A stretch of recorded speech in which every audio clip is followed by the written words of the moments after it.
निबद्धमूलविटपा श्रीयुक्तवृन्दावने राधा कृष्णमहर्निशं प्रभजतौ जीवार्थदौ यौ मुदा वन्दे रूपसनातनौ रघुयुगौ श्रीजीवगोपालकौ सङ्ख्यापूर्वकनामगाननतिभिः कालावसानीकृतौ निद्राहारविहारकादिविजितौ चात्यन्तदीनौ च यौ राधाकृष्णगुणास्मृतिर्मधुरिमा नन्देन सम्मोहितौ वन्दे रूपसनातनौ रघुयुगौ श्रीजीवगोपालकौ राधाकुण्डतटे कलिन्दतनया तीरे च वंशीवटे प्रेमोन्मादवशादशेषदशया ग्रस्तौ प्रमत्तौ सदा गायन्तौ च कदा हरेर्गुणा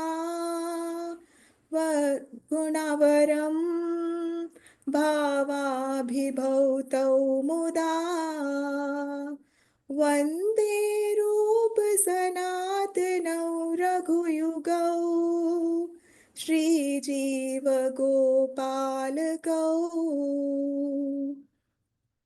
हे राधे व्रज देवी के चललिते हे नंद सोनु कुतः श्री गोवर्धन कल्प पादप तले कालिंदी वन्ये कुतः गोशन्ताविति सर्वतो व्रजपुरे खेदैर्महाविहवलौ वन्दे रूपसनातनौ रघुयुगौ श्रीजीवगोपालकौ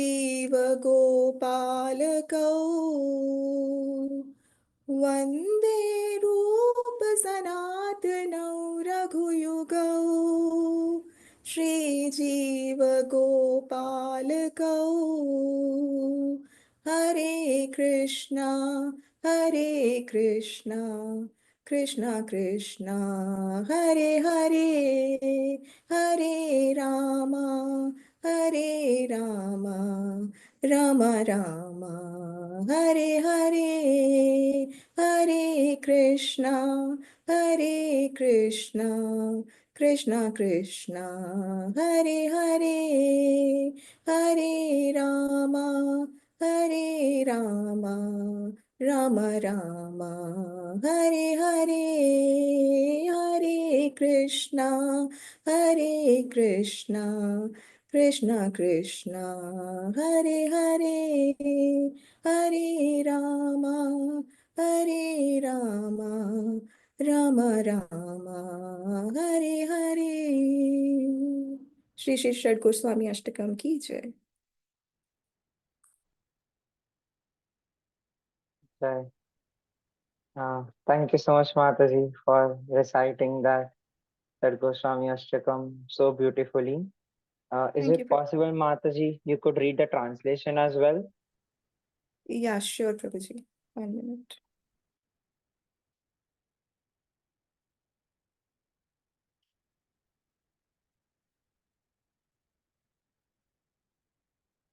So the verse 1 says, I offer my respectful obeisances unto the 6 Goswamis, namely Sri Rupa Goswami, Sri Sanatan Goswami, Sri Raghunath Bhatt Goswami, Sri Raghunath Das Goswami, Sri Jiva Goswami, and Sri Gopal Bhatt Goswami, who are always absorbed in loudly chanting and singing the holy name of Krishna and dancing. They are just like the ocean of love of God. They are popular both with the gentle and the ruffians because they are not envious of anyone and worshipable by everyone. Whatever they do, they are all pleasing to everyone, and they are fully blessed by Lord Chaitanya. Thus, they are engaged in the missionary activities meant to deliver all the conditioned souls in the material universe. Second verse. I offer my respectful obeisances unto the six Goswamis, namely Sri Rupa Goswami, Sri Sanatan Goswami, Sri Raghunath Bhatt Goswami, Sri Raghunath Das Goswami, Sri Jiva Goswami, and Sri Gopala Bhatt Goswami, who are very expert in scrutinizingly studying all the revealed scriptures with the aim of establishing eternal religious principles for the benefit of all human beings. Thus, they are honored all over the three worlds, and they are worth taking shelter of because they are absorbed in the mood of the gopis and are engaged in the transcendental loving service of Radha and Krishna. Verse 3. I offer my respectful obeisances unto the six Goswamis, namely Sri Rupa Goswami, Sri Sanatan Goswami, Sri Raghunath Bhatt Goswami, Sri Raghunath Das Goswami, Sri Jiva Goswami, and Sri Gopala Bhatt Goswami, who are endowed with great faith in the process of describing the transcendental qualities of Lord Chaitanya. They can purify all conditioned souls from the reactions of their sinful activities by pouring upon them transcendental songs about Govinda. As such, they are very expert in increasing the limits of the ocean of transcendental bliss, and they are the saviors of the living entities from the devouring mouth of liberation. Verse 4.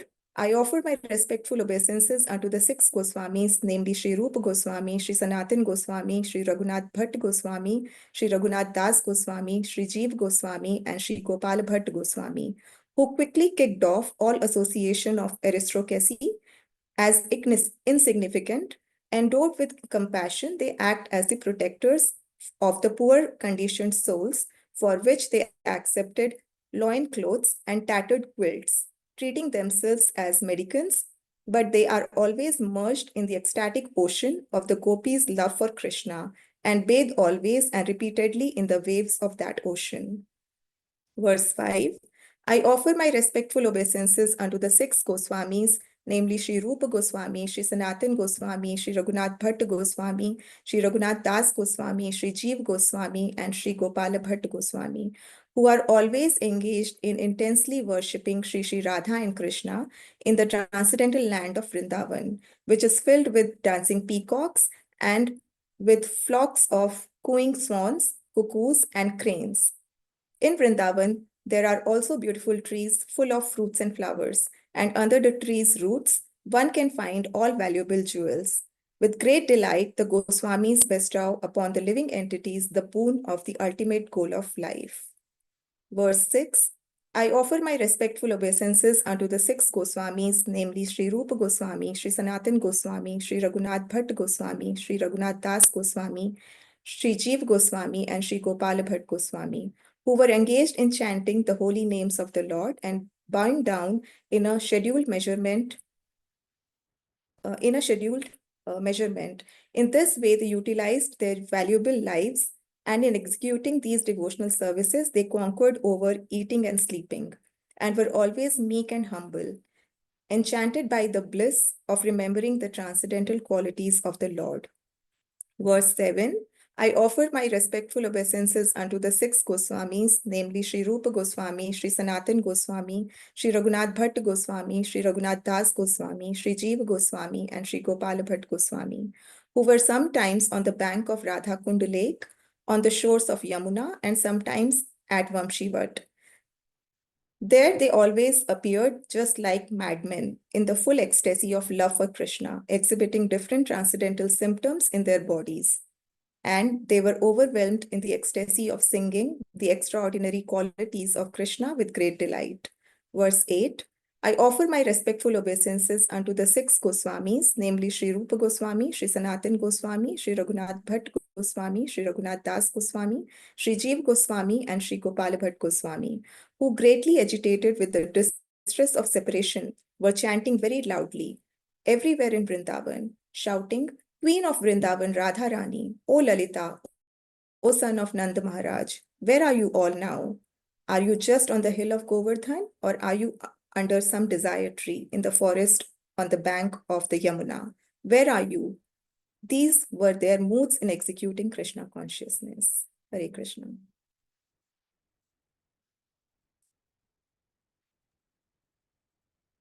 Thank you so much, Mataji, for uh, reading the translation as well as reciting the bhajan so beautifully.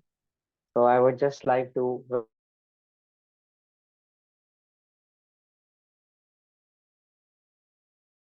welcome all of you for the 125th True Pulse call. It is very all of us every Sunday Sunday morning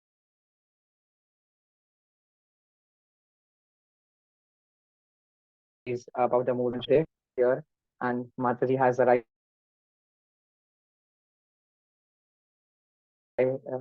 So, with further ado, please receive.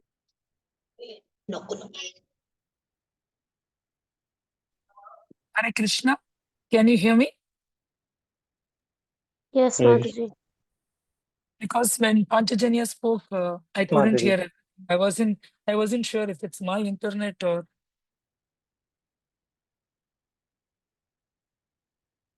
I I Okay. think think Panchali everyone, Prabhu's even internet has some problem. yeah, Oh, we okay.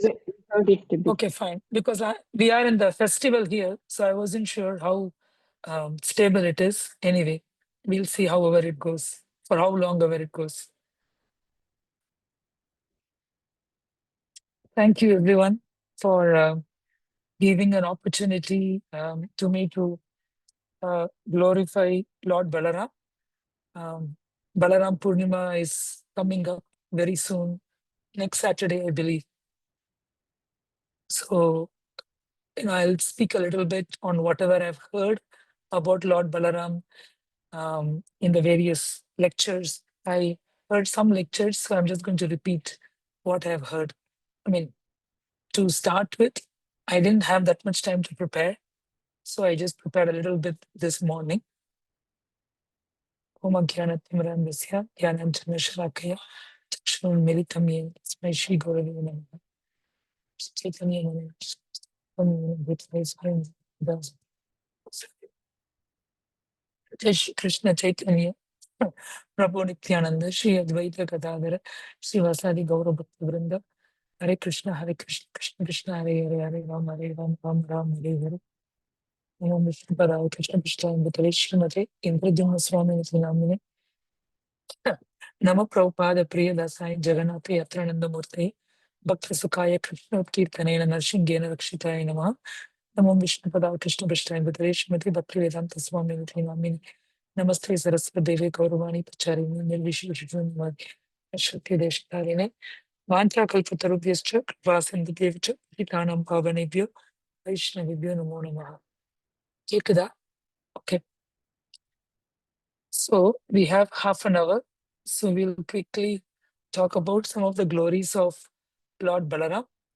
So initially, if we start with the Tattva of Balaram, as we have heard, Lord Krishna is the original Supreme Personality of Godhead, and he expands basically to enjoy, to have pastimes. And his first expansion is Lord Balaram. And from Balaram, everything expands. Like all of us, this universe's material world, the entire creation, everything is offshoot of Balaram. He is the first expansion.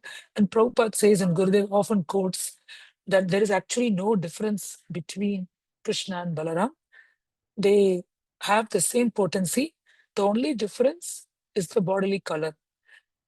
Krishna's color is like, bluish black, like the monsoon cloud, whereas Balaram is like a spring cloud. He's white in color. So basically, that's the difference. And Balaram is the topmost assistant of Krishna in all his transcendental activities, his pastimes, and everything. Now we can hear a little bit about Balaram's birth. So, Balaram was born a week before Krishna was born to Devaki and Vasudev. So we have heard of this, that, Kamsa, Kamsa's pastime is Devaki and Vasudev, and Kamsa wanted to kill all the children of Devaki because it was predicted that Devaki's kid would kill Kamsa. So Devaki first gave birth to 6 sons, and then Vasudev went and gave the kids to Kamsa, and he went and killed each and every kid. And then Balaram appeared in the womb of Devaki. So the acharyas talk about this pastime in a very inspiring way for us to learn, in the sense that the 6 sons Devaki had, they represent the 6 anarthas: lust, anger, greed, envy, illusion, and madness. They are called as Shadgarbhas. So Kamsa killed them. So what happens is, so Balaram appeared afterwards to actually sanctify the place, basically sanctify the womb of Devaki to prepare Krishna to arrive. So this is actually a service that Balaram does for Krishna, basically. So if you see, similarly, if we want Krishna to come and sit in our heart, if we want to make our heart a perfect place for Krishna to live, we need to sanctify it, we need to purify it. And that's actually the spiritual master, who is the perfect representative of Lord Balaram. He does that. Balaram is considered as the Adi Guru, as the original Guru, and the spiritual masters that we all have now, they're all considered as the representative of Lord Balaram. So these spiritual masters, they all have descended in this world. Our spiritual masters and their spiritual masters, all the acharyas that we have heard of, that we have read, they all have come to this world to do actually Balaram's work, which is basically help all the conditioned souls, purify the heart, remove all these contamination, get through the illusion, clean our hearts, so that they make our hearts a suitable place so that Krishna can come and live. When you say Krishna can live, what does it mean? That means that we make it suitable so that Krishna can reveal himself. So that when Krishna reveals himself, then we get to know about Krishna and we purify ourselves. So for us to know more about Krishna, for Krishna to reveal his qualities, his beauty, his sweetness, we have to make ourselves fit, capable. And that is done by the help of spiritual master. How it is done with the spiritual master? First is he gives us knowledge.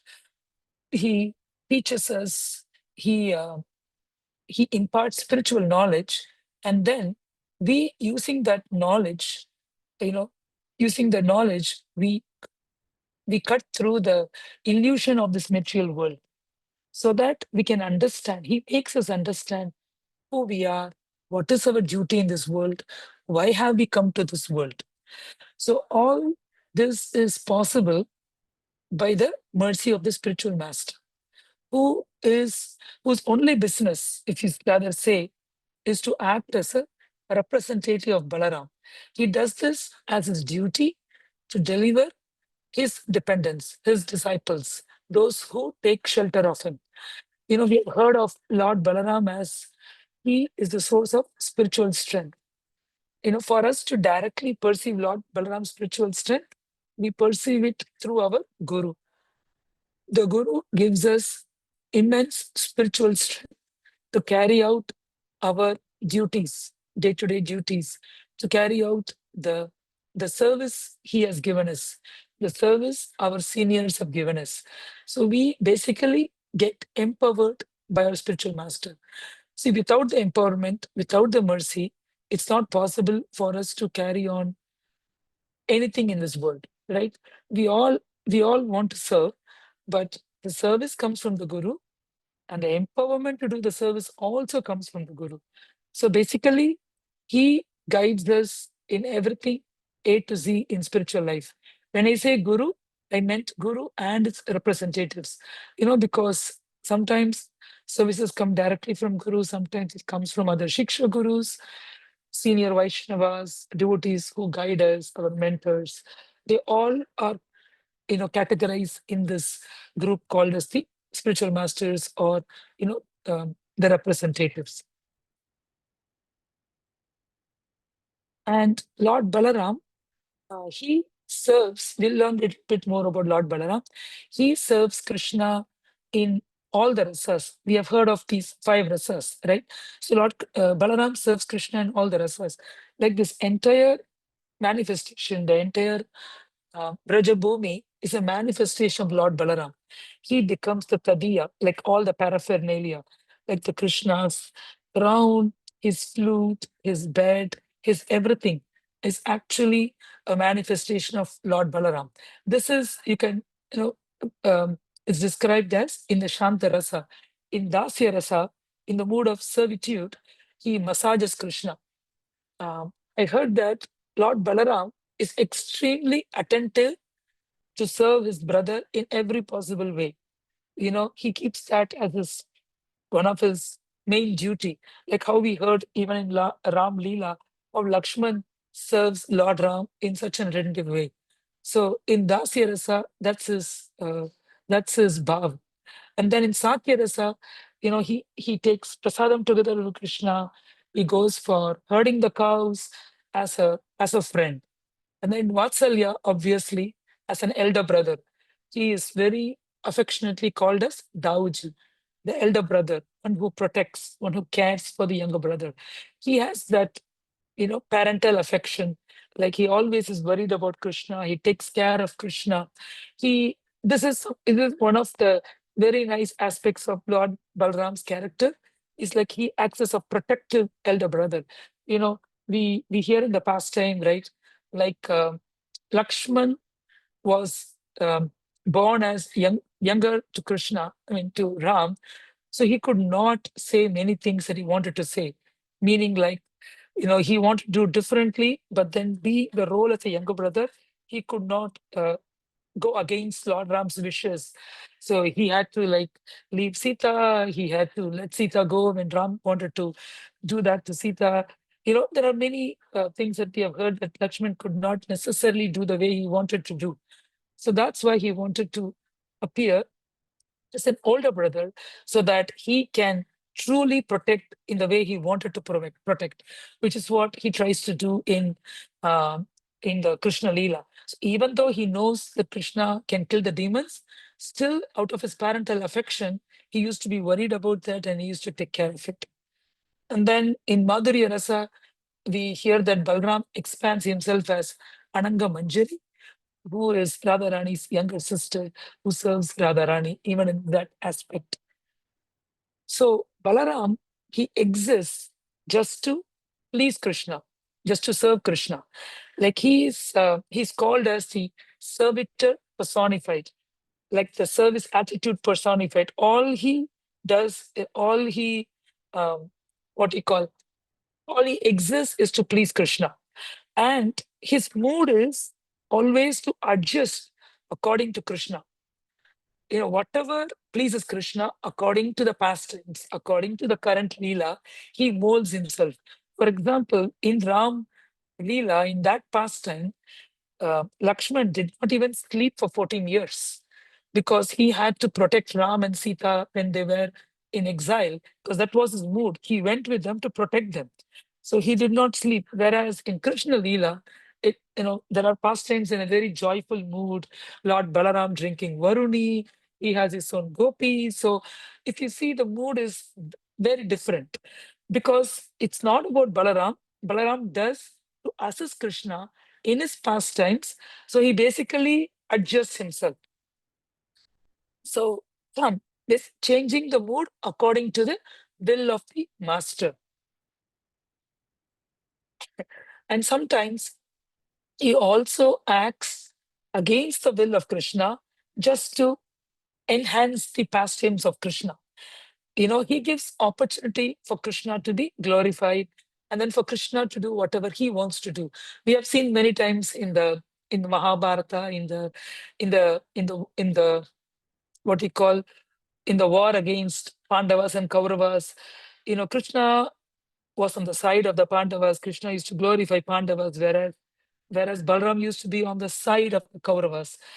And he many times gave a chance for Krishna to glorify the Pandavas, because that is again, that is also to enhance the pastimes of Krishna.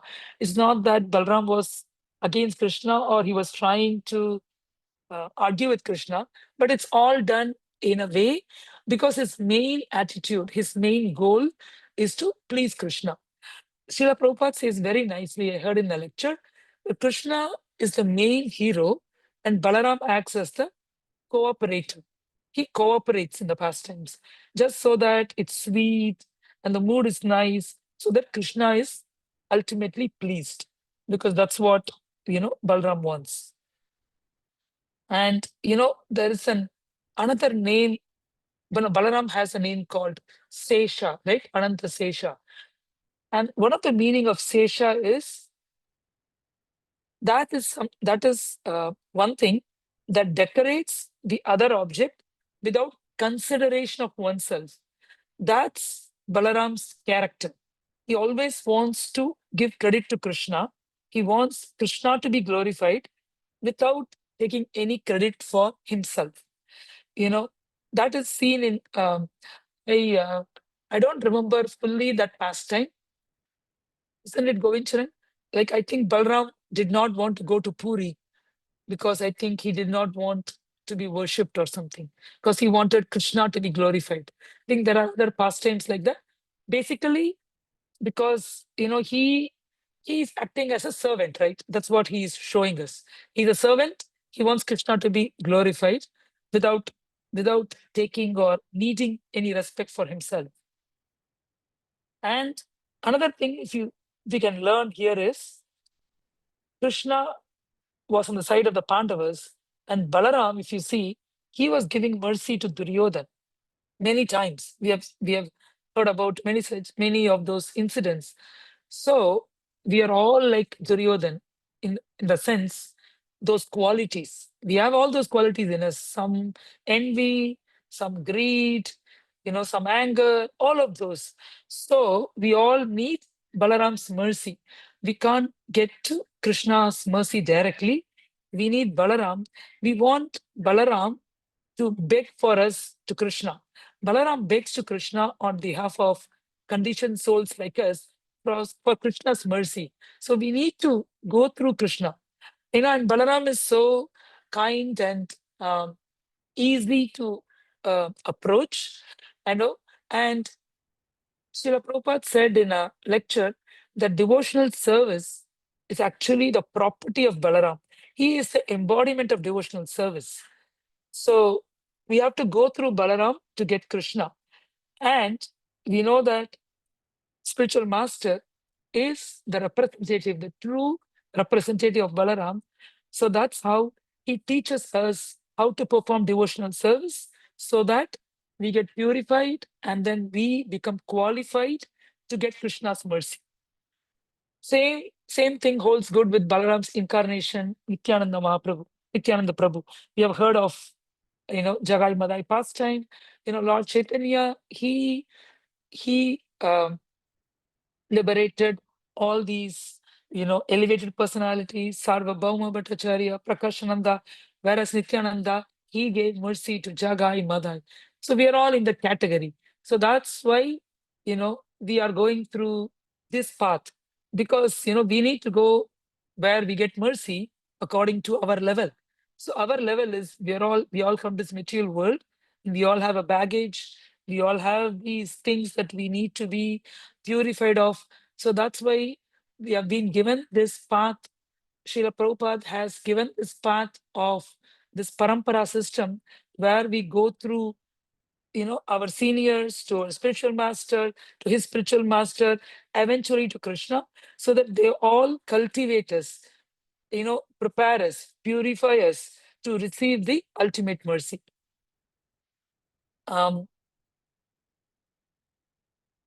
So, there was another pastime I read, like in Murari Gupta's story, where when Murari Gupta paid obeisances to Nityananda Mahaprabhu first, Lord Chaitanya was extremely pleased and he gave his Mahaprasad to Murari Gupta.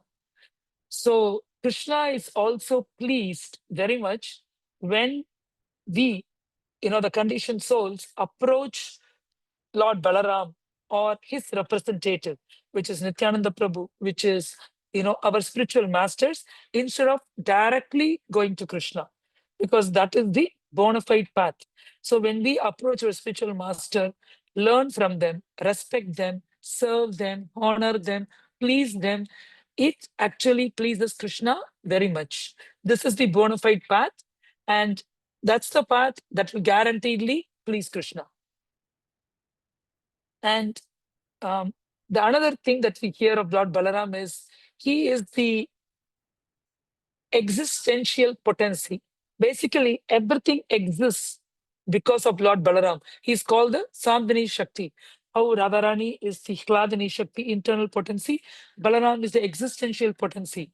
Like everything that is connected to Krishna is actually represented by Balaram. For example, the gravity that keeps us here, it's actually Balaram. If there is no Balaram, then we are gone. So we have to actually have that consciousness when we deal with our spiritual master. See, our Guru, as a representative of Balaram, has given us this opportunity to go back home, back to Godhead in this very lifetime. He has, he has picked us up from this whirlpool of, birth and death, and he has given us shelter. He has given us knowledge. He has given us a lot of opportunity so that we can go to Krishna. As Balaram is the gravitational force, our Guru acts like that. We should understand that. We should understand the role he plays in our lives. So without a Guru, we are nobody, right? Only then we'll feel that gratitude. We'll feel that indebtedness to serve him, to surrender to him, to give our life for him, no matter what happens to us, without caring for our comfort and other desires to enjoy in this world. That is the true meaning of a disciple.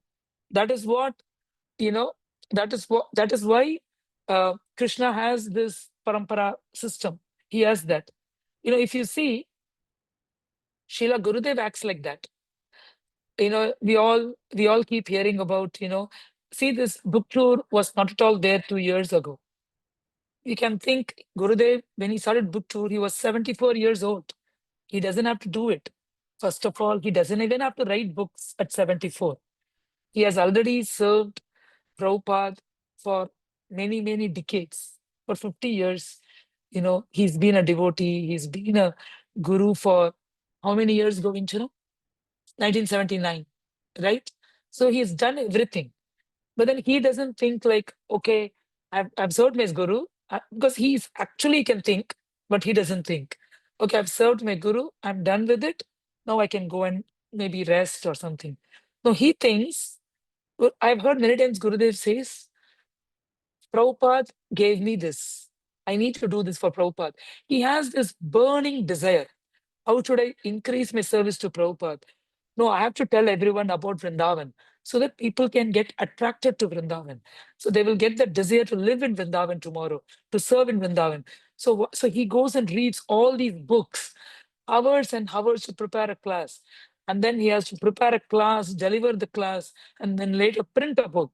And then he has to travel to distribute the book, because he knows that when he goes, people will give some weightage to it, and then they will buy the book, and then they will read the book.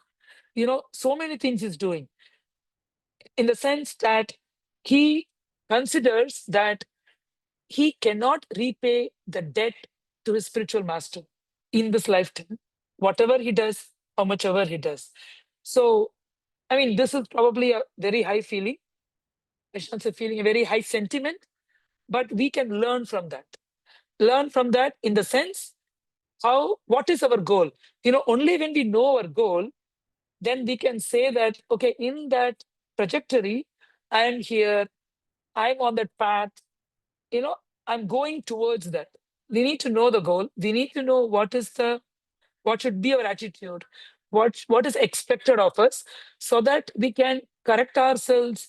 We can make sure that we go in the right path towards that goal, which is to serve our spiritual master, our seniors, in the way they are all serving their spiritual master, and then it's continuing. you know I'm not saying this in just context of our Gurudev. I've seen everyone, Sachinandan Maharaj, recently by doing Sadhu Sangha, Govinda and I get an opportunity to be in some close association with other spiritual masters, and I see all of them so dedicated to Srila Prabhupada. Like, maybe I've told this already. In one Sadhu Sangha, Sachinandan Maharaj was asking me, um, you know, how is everything?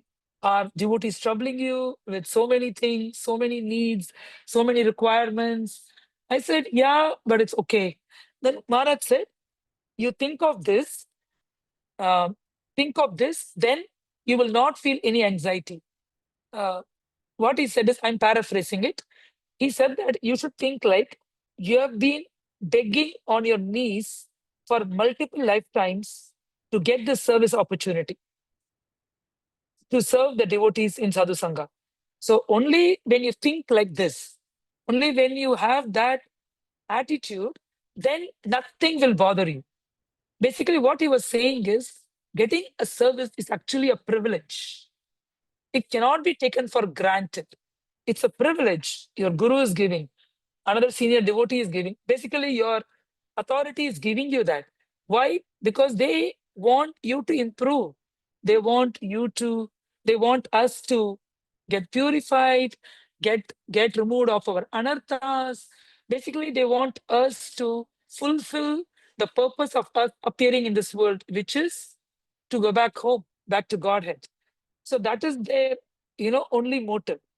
So that's why we should take, it doesn't matter how big or how small is that service. We should have the right service attitude, and we should perform with service attitude with so much attention and detail. For example, Srila Gurudev posts these photos and videos, right? Like today, just now, some time ago, one photo album came. You should see, it's not like, okay, you take the photos, okay, go and post. No, recently he trained Kartamashi to take the photos. So Kartamashi took the photos and then he uploads it in Gurudev's laptop. Gurudev goes and checks. Okay, this is the right photo. This is not the right photo. He puts so much time, attention, perfection in everything he does. And sometimes I also tell him, maybe you can delegate this. Maybe you can delegate that. But then he has a certain bar, a very high bar. I think none of us are able to meet that bar. He has a very, so that's why, because he feels that this is my service. This is my service to the Vaishnava community. So he has to do everything perfect. So that's why he expects us also to improve ourselves. You know, it's not impossible. It's just that it needs time, attention. We have to pray to Krishna, and then we have to do everything properly. Recently, like yesterday, was it yesterday? Yeah, we had a meeting with Gurudev about his current book, um, the Ashtasakis, Radharani and Eight Principal Sakis. That is the book that is being not printed yet. It's being worked upon. So we had a session in that there was some things about, Gurudev, will you have time to edit the book, time to write the book? And then, you know, and then there was some discussion about how we can delegate some of the editing, proofreading. Gurudev said, no, I have time. You know what I need to do? I need to increase my rounds so that I pray to Krishna more. So Krishna will give me the spiritual strength to do more in the less time. He was saying, every day, I don't know how many rounds he chants. Like 2 days ago, I met him at 9 a.m. He said, I finished 32 rounds. He said the key is waking up early and chanting your rounds.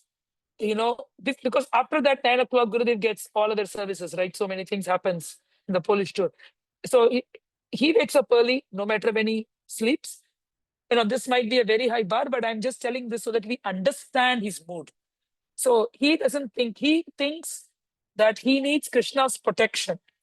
See, time doesn't grow, right? Time is 24 hours. But if Krishna empowers us, we can do more in less time. Basically, by purifying us, by making us more smarter, more intelligent, more efficient, he can give us, see, Krishna can give anything to us in terms of money, in terms of intelligence, in terms of anything. We just need to make ourselves qualified to receive that mercy. We are just not able to hold it together. He is ready to give us. So if you keep, so Gurudev was telling very nicely, it's by improving the quality of our chanting. You chant nicely, improve your rounds, do more rounds, pray to Krishna, purify yourselves, then he will give you the strength to do more service. Of course, the goal is not to just chant. The goal is to chant, thereby you get the strength and the empowerment to do more service, to um, expand the Sankirtan movement. Ultimately, that's what all the Srila Prabhupada and all his disciples have come to this world. They have descended to glorify Chaitanya Mahaprabhu, to expand the mission of Chaitanya Mahaprabhu. That's what is Gurudev's mission. That's what his focus all the time is. Okay, now we are doing Poland. What can we do next? Can we do in this country? Can we do in that country? How to expand Rishikesh? Now the Rishikesh dates are fixed. I wanted to have a meeting and tell anyway. Now this time we are going to do for 6 weeks.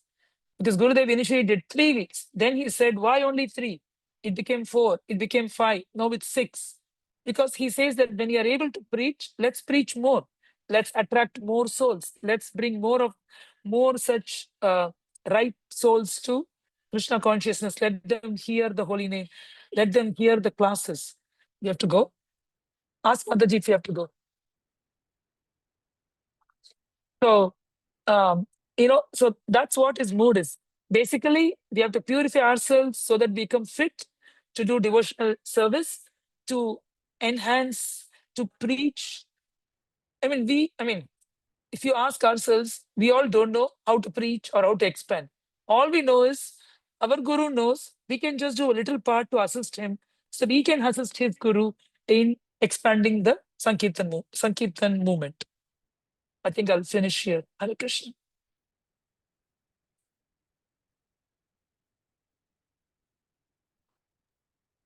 Thank you so much, Mataji, for that wonderful class. It was very powerful. Of course, you would like to ask some questions, but I think so I have to go, right? Mataji, do we have some time for questions? Govinda, I put on speaker because if I cannot answer the question, Govinda can answer. Yeah.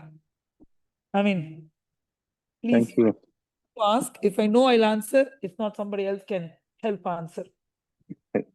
Mataji, I think we have Srila Gurudev's representative. So yes, I think a lot of devotees would like to take this opportunity to, and it's like the, the context is set. So, so actually, Mataji, and thank you so much for this wonderful class. The whole transition of the Guru Tattva from Lord Balaram to Srila Prabhupada and Srila Gurudev, like how it actually is so significant in our lives. In Mataji, in this context, actually, we have a lot of troopers who have joined across a couple of years or more recently as well. So many keep asking, how can I satisfy Srila Gurudev? What makes Srila Gurudev happy? How can I serve Srila Gurudev? So these kind of questions, they are basic questions, but this will be the right time and forum to, you will be the right person to probably answer them.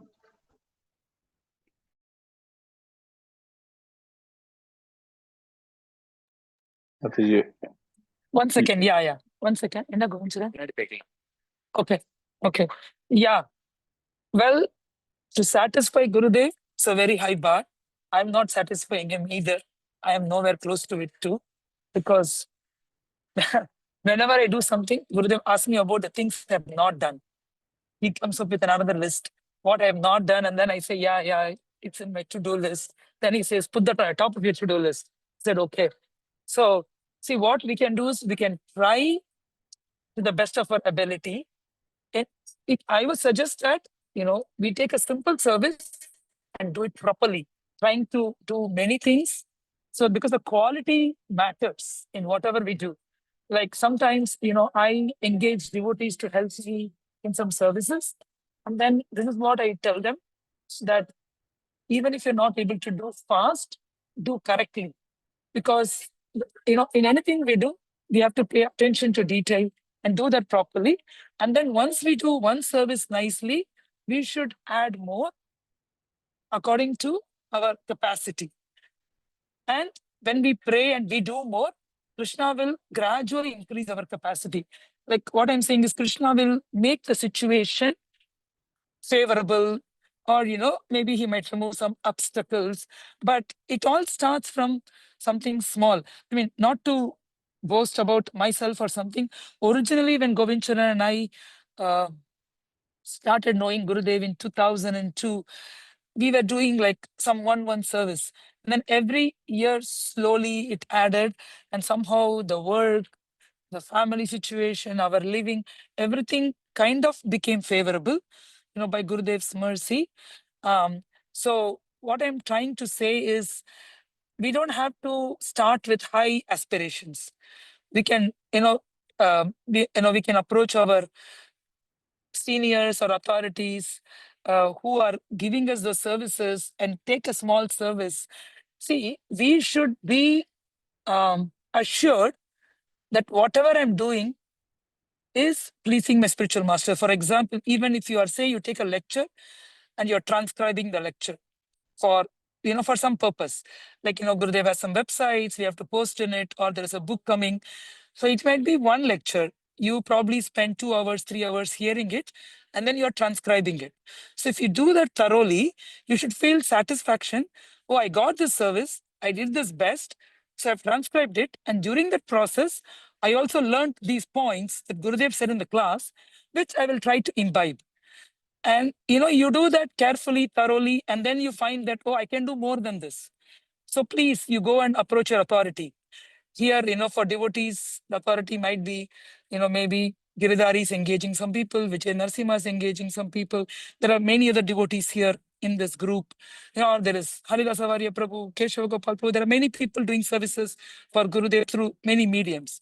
So you approach your authority and ask for more services and try to do them with a proper service attitude, with full attention, I'm saying. Then you can be assured that you are pleasing Gurudev, even though you might not necessarily hear it directly, but you should have that confidence.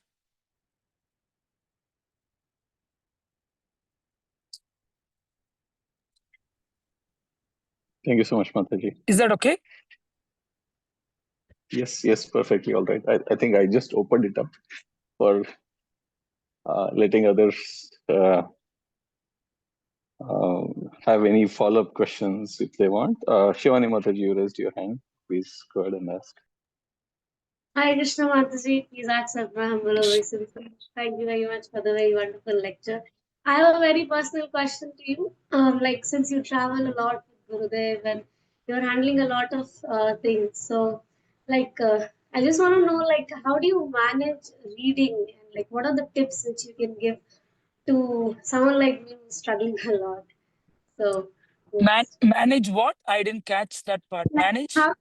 how do you manage your reading, like Oh, reading the reading. scriptures? Because I don't read at all. There are many things I have to improve. That's one of them. I hear, because when I'm like doing that too, now I'm not hearing, like in my home, when I do housework, when I cook, that's the time I hear classes. But otherwise, I don't have time to read. I I want to join, there was a Vaishnavi started a, what is a chat group. Originally, I joined a long time ago, but then the timings and, travel, time zones and everything didn't work out. So this is something I have to, I don't know when I will do it, add in my life. Now for preparing this class, today I read. Today I closed my WhatsApp for some hours. I told few people that I'm not going to answer WhatsApp because WhatsApp is this is that's where all my services live. And then I was reading a few lectures, heard something, and then I was reading Bhagavatam. And so right now I'm only reading when I have to give a class, which is not the state. But this is not something that you should follow me. We should have a balance. Right now I lack balance in some things which I need to improve. To what you call, to compensate for that, my husband reads for me as well. Right, Govinda? No, actually, Rasika is very humble. She has completed Bhakti Shastri. She has completed Bhakti Vaibhav. Whatever she does it perfectly. It's not that she doesn't read, and she hears a lot, which is actually reading is a proxy for hearing. Actually, if you look at the Shavanam, Kirtanam, Vishnu Saram, Smaranam verse, there's no reading. Actually, Shavanam. So she hears a lot throughout, and more than that, it's not the amount of things you read, but the amount of things you apply. So she applies everything she knows about, and all her knowledge comes from her experience and realization and from the mercy by serving Gurudev. So you may not hear her give a lot of classes, but I am the fortunate recipient of all her classes. Every day I hear like a long lecture on how I should improve my devotional service, what am I doing wrong, how am I slacking. So if I recorded all those things, you would all see Rasika's power of hearing. She knows exactly how to apply the philosophy and how I misuse the philosophy, and she catches me very philosophically also, not just like sentimentally. So but yeah, that's all there. So yes, reading is hearing is a sign of reading. We wish we could be that fortunate like you. Yeah, once you start serving closely, you will be fortunate to receive that. I mean, actually, Yeah, there are some devotees who are like serving her like like a personal assistant like that, because there's so much mercy that is overflowing. I've been telling Rasika that you should engage other devotees, so that it's not that we she has to do everything herself, but she can delegate a lot. So some of you have been helping her a lot in that thing, so you know what it means to do like that, because as you see, the Gurudev's demands are so high. To keep up with that, her demands are also high. So when you serve like that, then you get all that like a mercy. Thank you, Prabhuji. Thank you, Mataji. I mean, Govind Charan always likes many of you who know Govind Charan knows how he glorifies. So he was doing that. But that doesn't mean that, there is an excuse for reading. Like if you have seen Gurudev, he spends so much time reading and preparing for his classes. For any class he gives, for the Friday class, you always see him like prepare for a long time. And then the current stimulation of ecstatic love, right? He always asks me, he never says that, oh, you are doing so much service, you don't have to hear. He asked me, did you hear this class? Did you hear that class? So, recently he didn't hear, he asked me, so I'm behind in hearing. Whereas normally I catch up at least that class. Because, it's not an excuse, because you have to be in touch with the words of your spiritual master. And he is giving these classes for us, so it becomes a very important imperative, for all of us to hear Gurudev's classes and other classes as well.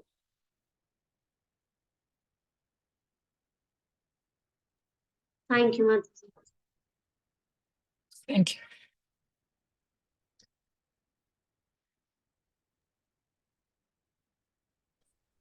Hare Krishna, Dandavat Pranam Mataji, Dandavat Pranam Prabhu, Govinda Prabhu, and Rasika Mataji. Jai Haridasa Vari Prabhu Jai. I was just smiling from one corner of my lips to other as Mataji was explaining the various different services that she is doing in between while the class was going. That is typical Rasika Siromani Mataji. She's a multitasker, as Srila Gurudev mentions.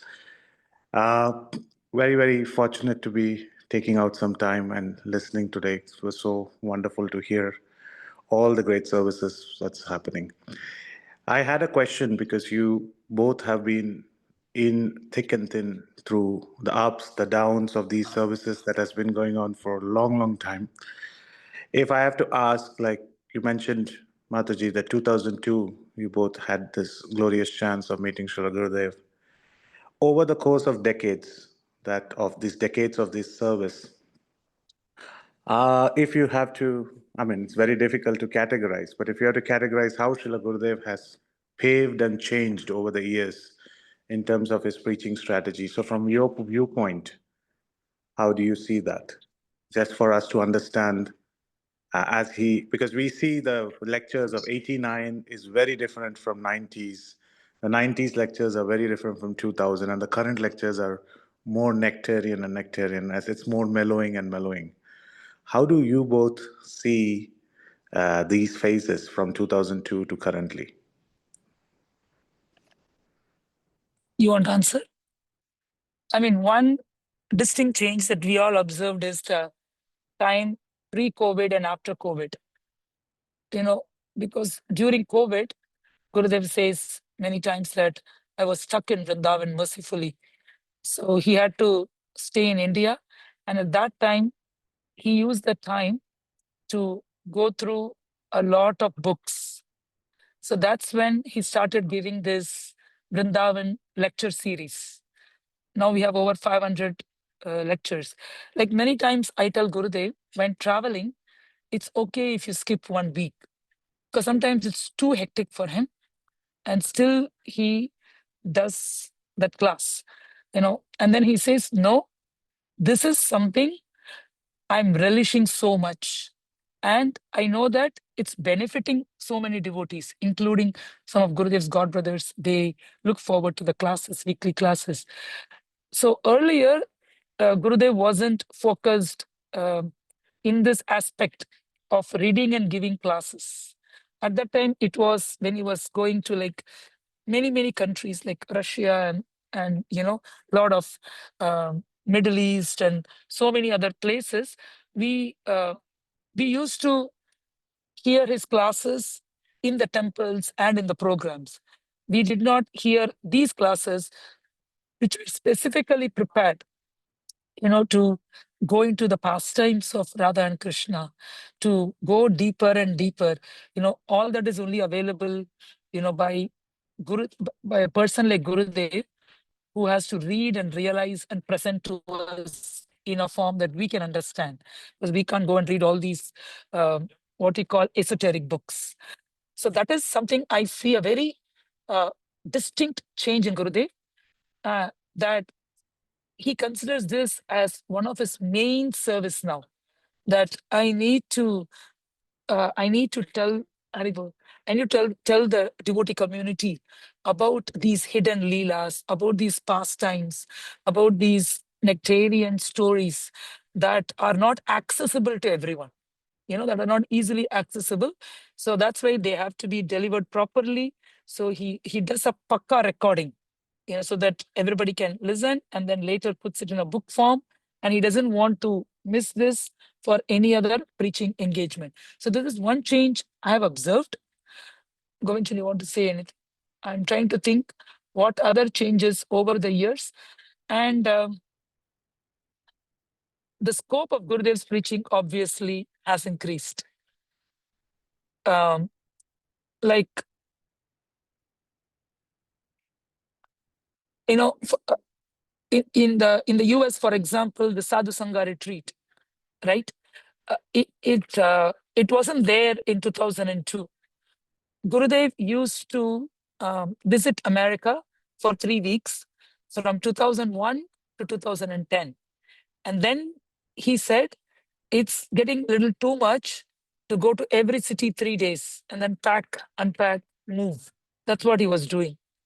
So then he came up with this idea that why don't everybody come to one place and we all meet in one place. That's how Sadhu Sangha was born. So, and then he preferred, instead of traveling, let's do this.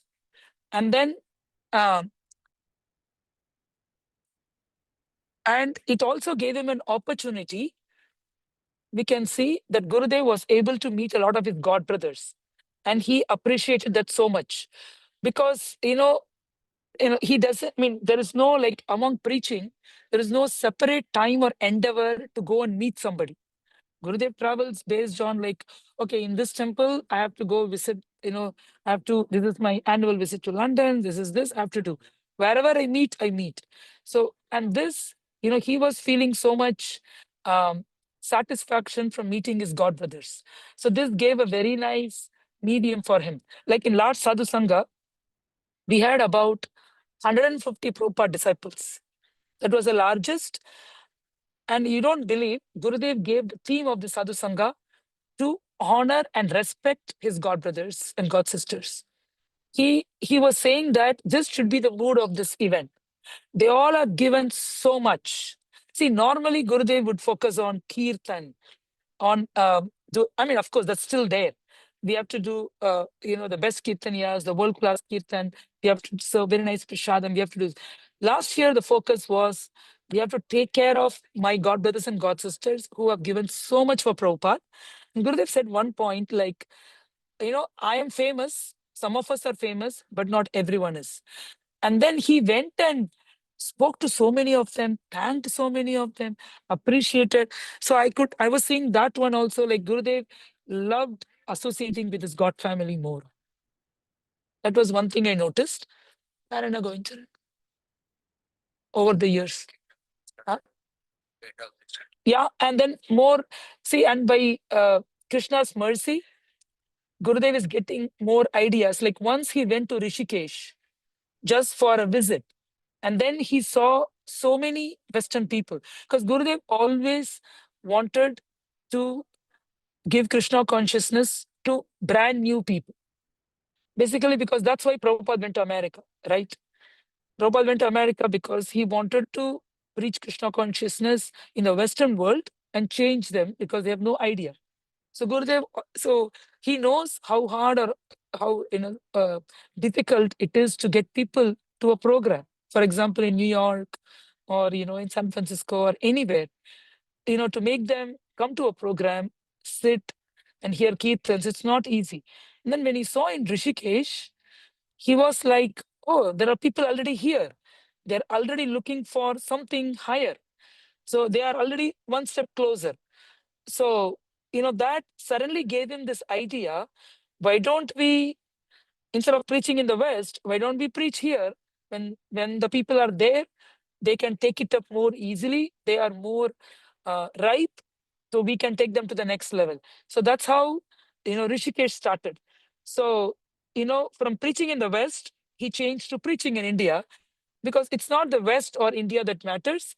He was looking to where we can get more people, where we can reach more people, where we can impact and influence, right? That's what in marketing they say, where he can reach to more people, where he can transform. Basically, it's a transformation, right? So that's why, he brought it to India. And what else? Kartik Parikrama, right? Originally, I remember in 2002, I think not 2003, we went for 1 week to Vrindavan when Gurudev was there. And then he was doing like 10 days, 1 week, and it was various forms. Sometimes in 1 year, it was only classes in his house, in his old house, in the rooftop. And then suddenly, I shouldn't say suddenly, maybe for me it's suddenly, maybe he's been thinking. In 2012, Gurudev said, why not we do 1 month parikrama? There is so much to glorify in Vrindavan. Why only 1 week? Why only 10 days?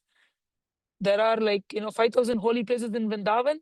There is so much to learn. There is so much to share. Why don't we do more? So, we can see that Gurudev gradually increased everything, because he sees a potential, he sees the benefit, and he sees that, that is an opportunity for more devotees to do service, right? That's how we all are engaged in the service. So he gradually, increased the scope of all his activities, all his preaching, over the years. I'm trying to think what else.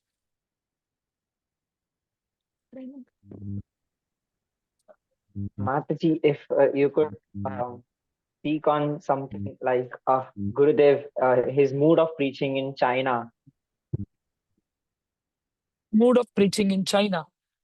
Yeah, I mean, China is extremely dear to Gurudev because of the situation the devotees they are in. Because, anyway, I think uh, in China, it's a very controlled environment. So it's not that that easy. And also the Chinese devotees, since 2020, they're not able to get visas to come to India. So they could not come and see Gurudev. And it's hard for them to go and see Gurudev in any other country. So basically, unless Gurudev goes there, they don't have any opportunity to see him. And also they're already practicing everything in a very, what you call, somewhat in a restricted, concealed manner. I don't want to talk too much also in any recorded fashion. I mean, so Gurudev feels his heart goes out to them. He feels they're very, very ripe, because he was telling that sometimes when he goes to a program and he chants Hare Krishna, people chant and then they cry because they have so much bhakti in their heart, bhav in their heart. It's not that much opportunity to witness or hear senior devotees. Of course, online medium is there, but I mean like association programs. So they all have like so much, they're extremely grateful. That is something I've heard from Gurudev, that they all take nothing for granted because it's very, very precious for them. So they're extremely grateful. So they pour out their hearts when they chant with Gurudev. So Gurudev loves, that's why preaching in China. I don't know also that much, and I also don't want to tell more in a recorded environment.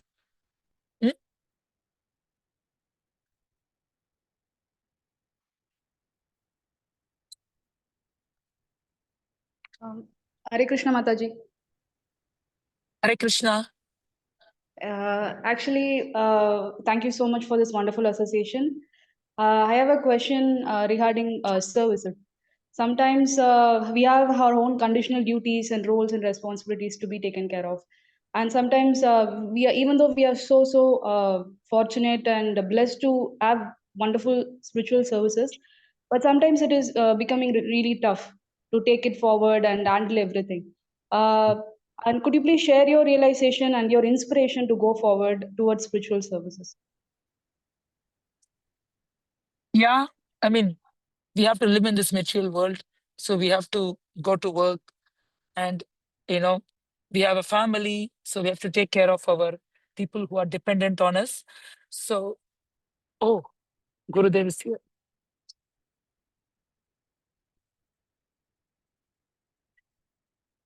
He just came to the festival. 1 second.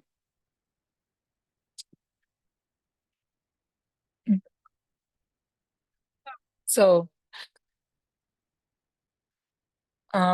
yeah, what I was trying to say is, yes, the opportunities sometimes are more favorable for some devotees, and for some devotees, it might not be, based on their situation, based on their family or based on their existing commitment. I'm not denying it. But what I would say is, we can start small with something possible. Like Vaisheshika Prabhu always says that, take gradual small steps. I'm sure all of us can find some time to do something simple. And then,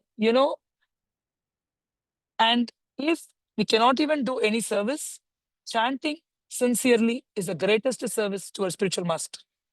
Gurudev has said many times that chanting is the topmost service. So if you see chanting, nobody can take it from you. Of course, you need to have the time for that. So I'm assuming, we have the time to chant.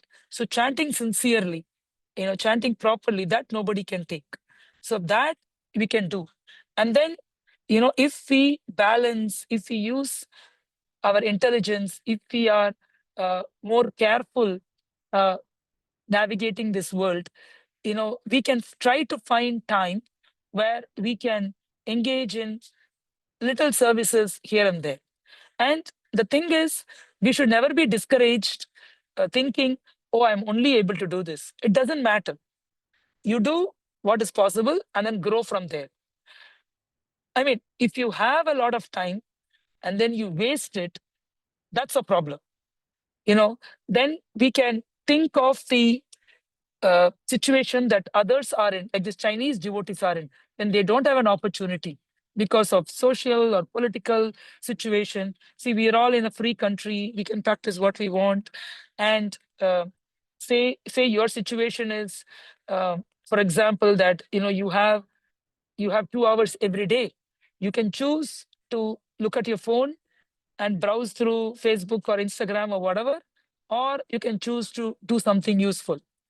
So these are the things that we can tell ourselves that let me see. I mean, what I have felt is, if we are sincere and if we use our time wisely in Krishna's service, then only Krishna will make more facilities.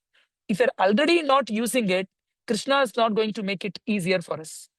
With whatever it is, we should show our sincerity and we should try to do it and pray, and then gradually it will happen. And let's not become discouraged if it doesn't happen, because there are instances of some devotees where their situation is more restricted in terms of time, money, capacity, physical illness. There are some devotees who are sick. So there are many situations like that. So what I would say is, try to do something small, whatever possible, and gradually improve from there. And be confident that anything you are doing is for your spiritual master and he's pleased by that. Yeah, thank you, Mataji. Thank you so much. Hare Krishna Mataji. Hare Krishna. Thank you so much, Mataji, for this class. I'm so grateful. Mataji, my question is, when new devotees connect to Srila Gurudev, what things should we keep in mind? What should we be careful about so that we can serve Srila Gurudev and God brothers and sisters well? I didn't exactly get the question. When you say what should we keep in mind, you are asking in which context? Like to not offend, or Mataji, yes, to not offend and be careful about while service and meeting them. okay. So if I understand it right, see, I can tell from my perspective. So I am, by Gurudev's mercy, I'm engaged in a lot of services which require close contact with him, close contact with his god brothers, other, Maharajas, other senior Prabhupada disciples. So I try to keep this point in my mind that I'm a servant. Above all, I'm a servant. I might be an organizer trying to do something Gurudev has given, but I should remember that the service is given by my spiritual master. So the ultimate goal is to please him, respect him, understand my position as a servant. I cannot think at any point that I am better, or this is happening only because of me. I could do better than others, or I have better ideas. Um, that is something I am scared. In the sense, I'm scared. I'm cautious. I'm always cautious of that. Normally, when I want to pray to Krishna, when I want to pray, when I go to a temple or in my deities, I normally pray that, please give me the proper service attitude. Because I don't want to just do service without the proper service attitude. It's not about getting things done. It's about doing things in the right mood. I'm not saying I'm having the right mood. I have a lot of things to improve. But at least I know class. But at least I know theoretically that this is how it has to be done. I might be 5% there, 10% there, and then I come back, I change myself, I introspect. But the attitude should be to serve, to glorify, to respect your spiritual master, your authorities, in the mood of a servant. Because, service can be taken any time. We hear this, right? Krishna is not a poor person. Similarly, Krishna is not someone who doesn't have anybody to preach Sankirtan movement. He has so many people. Who are we? Nobody. Just because, one day one devotee said, I am a random recipient of mercy. So like that, we are all some random recipient of mercy. So somehow or other, we got swept and then we got this service. So we should always think that I can lose the service anytime. It's not that only I can do it. It's not that I am indispensable. Maybe we are given more responsibilities now. Maybe we are given more service opportunities now. So it might look like we are indispensable.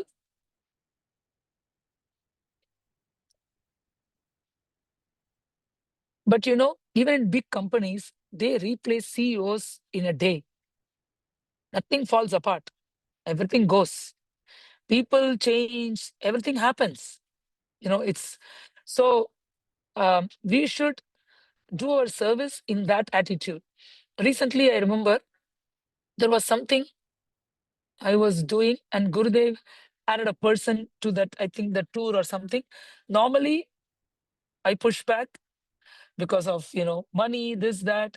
And that time, and then I said, I think Gurudev sent me a message. Thank you for agreeing for this. And then I replied, at the end of the day, I'm your servant.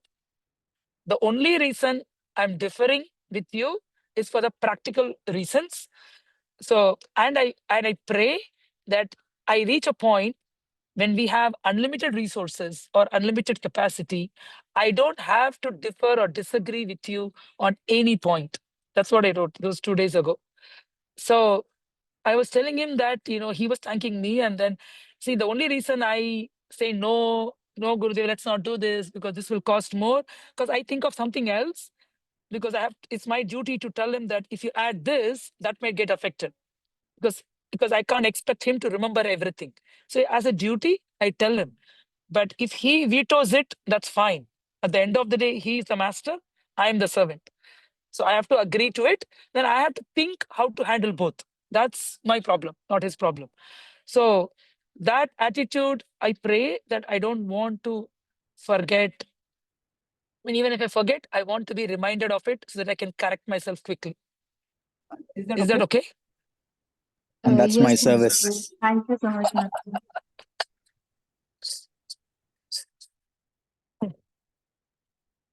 Yeah, Govinda reminds me often of that.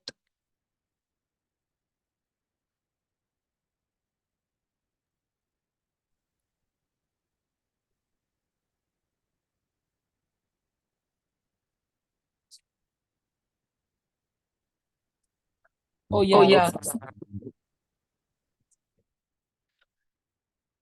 Somebody wanted to Go ahead. speak? Yeah, Go I ahead, just wanted to Prima thank Dalima. you, Mataji, for the previous answer that you gave. I never got a chance. I wanted other troopers to also ask questions. One thing that really stuck out to me when you were mentioning the changes is that it's always growing. Srila Gurudev is just bringing faster and faster and faster, and it's never slowing down. And the good thing is the troopers is also swelling, which is very, very wonderful. So with the tide, which is swelling, we get all the nutrients from the sea as well. So this is so nice, Mataji. So all the troopers on the call, they are also charged up for the new services which is coming up. Thank you so much for putting light on how it has grown and it is always growing. Hare Krishna. Thank you, Prabhu, for asking that nice question, because it helps us look at Srila Gurudev's role, his character, and glorify him more. It gives us another opportunity to glorify him, to expand on that. Yeah, it's very true. Like Gurudev always looks for opportunities to grow. He doesn't get complacent at all. Like many times, I tell Govinda, okay, we have found a hotel for Sadhu Sangha. This is good. Let's just continue. But then Gurudev will say, okay, next year we have to make it 5,000. I said, what? We were 4,000 now. No, we have to go to 5,000. He is, when I think that, okay, we have found this, let's repeat it. He says, no, go to the next challenge. Let's increase it. So his mood is always like that. Like there was a discussion or something came up, like Sharadiya, I work with one of our god sister, Sharadiya. She manages the book printing and all that. And then I come into distribution. She said, Gurudev, if you have time, we can do 2 books. And then I told her, how about distribution? And then Gurudev laughed and said, that's your problem. That's not my problem. So I said, okay. So, the thing is, I realized if Gurudev doesn't expand, we all won't have service. Only when he expands, we all get service. That's when then we will engage, instead of 10 people, we'll engage 20. Like Haridasa Varya Prabhu rightly said, the troopers is growing. It's growing because Gurudev started doing India tour. So many temples he visits, so people hear from him, they see him, they get inspired, they want to take shelter, and then it's growing. And then, so, Rishikesh, and more he preaches, the more group, and the group grows. So he also expands.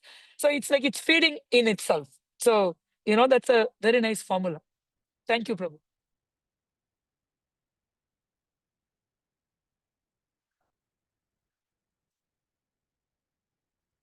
Gopi Mandala, you wanted to ask something? Hi, Krishna Mali. Thank you so much, Mali, for the wonderful class. There's a lot to learn from the questions itself. Just one question, Madhuri.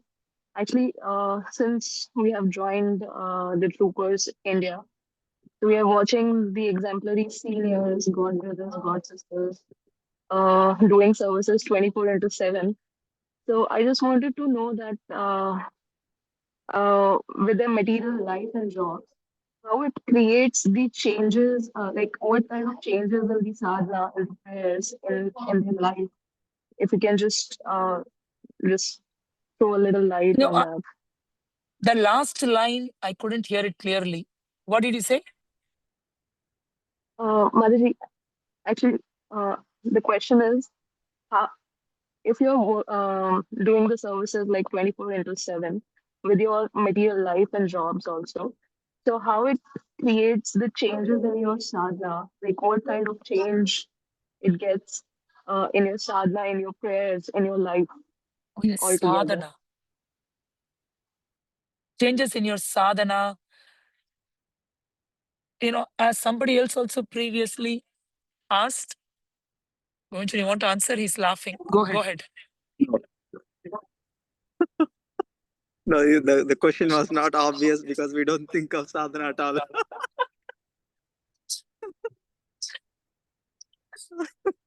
Go ahead. Somebody else also asked. See, that's why the goal is not to discard family responsibility or discard sadhana or anything. We just have to use all our time in Krishna consciousness. So sadhana is necessary, managing your family is necessary, and doing services with all of them is necessary. It's not that we have to aspire. See, 24/7 engaged. See, where did we hear? When we sleep, we hear, right? The right consciousness is, I want to sleep so that I give my body 5 hours, 6 hours rest, so that tomorrow I can be more alert, more active in performing devotional service again. So sleeping is done in that act and not like a sense gratification. So the goal is for us to make our life totally Krishna conscious, whatever we do throughout the day. Basically, it's a transformation of our consciousness more than the activity. Because for some people, the activity might be the same because, you have to go to many of us in this group, like I have an 8-hour job. So many of us in this group have an 8-hour job. You cannot give that up. And it won't be right, or I should not say it won't be right, it might not be possible to hear a class and do a job like I cannot do. For me, I need to focus. So, it doesn't mean that you can be engaged 24 hours in direct service. But then your consciousness can be like that. Okay, why am I going to a job? Okay, I need to make money so that I can manage my family, I can manage my living. I have to live in this world. And the remaining time, I can, I will spend in sadhana, I will spend in other things, like doing services and things like that. So it's again, we have to balance. If you don't balance, sometimes we might become, we won't set a good example for others. We don't want to be like that. See, don't follow my example. See, me and Govinda have a different lifestyle in the sense we don't have an immediate family with us. It's just the two of us.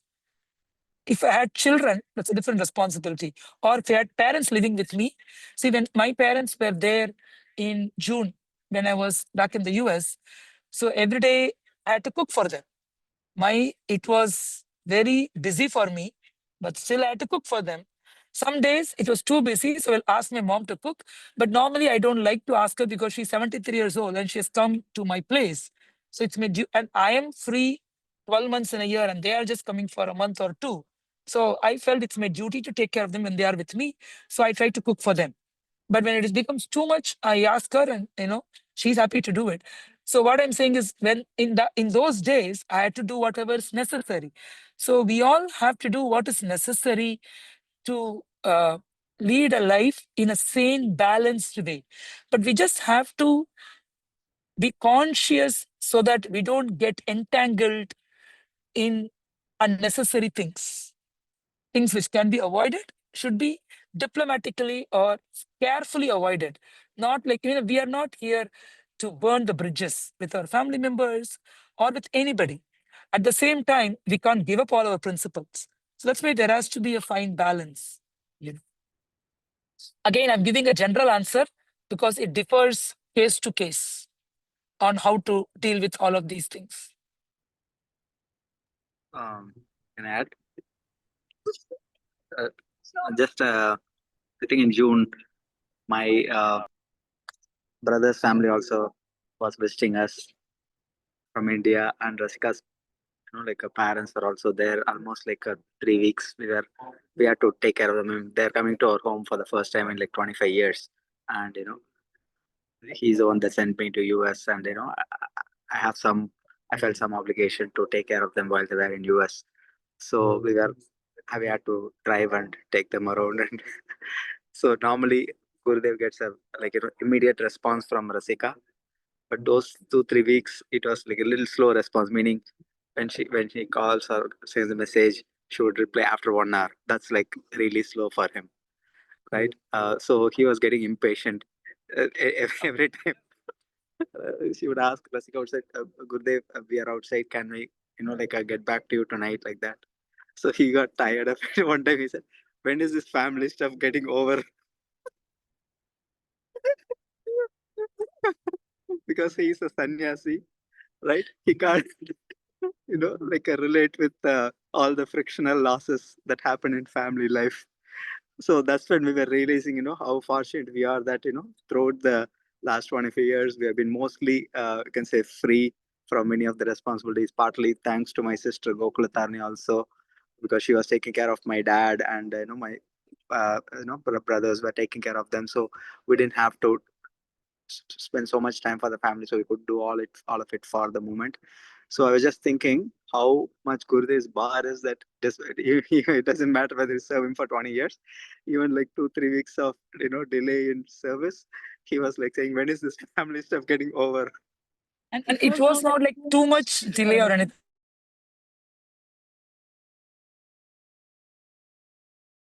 Yeah. So you can say, you can imagine, so that is the bar awaiting us. That's why actually you were asking about sadhana.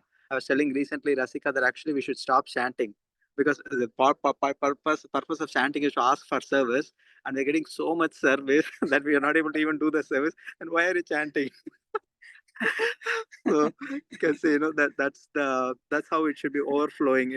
That's the like our sadhana is meant to increase our service, and our service is to increase our sadhana, so that yes, we should never feel that I have plenty of time. In fact, it's different from the feeling of materialists who feel that they don't have time. For us, we have actually a lot of time, but then we are using all the time for Krishna. So that's why it feels like we don't have time, right? So that's the difference for us. It's not that we don't have time. We have time. We use all the time for Krishna. So according to like as Rasika was saying, if we only have 1 hour a day to serve Krishna, we can serve that 1 hour so sincerely, but remaining 23 hours we can be so much praying and meditating on how we can expand that 1 hour of service. That nobody can stop. That's why devotional service is ahetukya pratihata. Nobody can stop that feeling of love that's there in our heart, and the feeling of eagerness and the burning desire to serve. Nobody can take it away. Family members or boss or work or any situation, illness, nothing can take it away. That's why it's called apratihata. There's no stoppage of that consciousness or that feeling. As long as we are alive, we can hold that strong desire. And this is true even in Krishna's pastimes. We see when Krishna was playing the flute, not all the gopis were able to join him, right? Some of them they got stuck in their homes, right? So that is true. That is true even at that level, where some people were able to go, some people were got stuck. But the main difference is, even those who got stuck, they were fully in the Krishna consciousness through their mind, right? So that's the main thing. So according to our karmic situation, we may all be placed differently. So that's why what is like a balance for one may not be the balance for somebody else. So it's all, but we have to find out our own balance as to what keeps us alive in Krishna consciousness, and do the best of our ability, and then Krishna will increase our ability once we do that. Yes. So yeah, that's all I wanted to add. I mean, I just was just joking about stopping chanting. Please don't do that.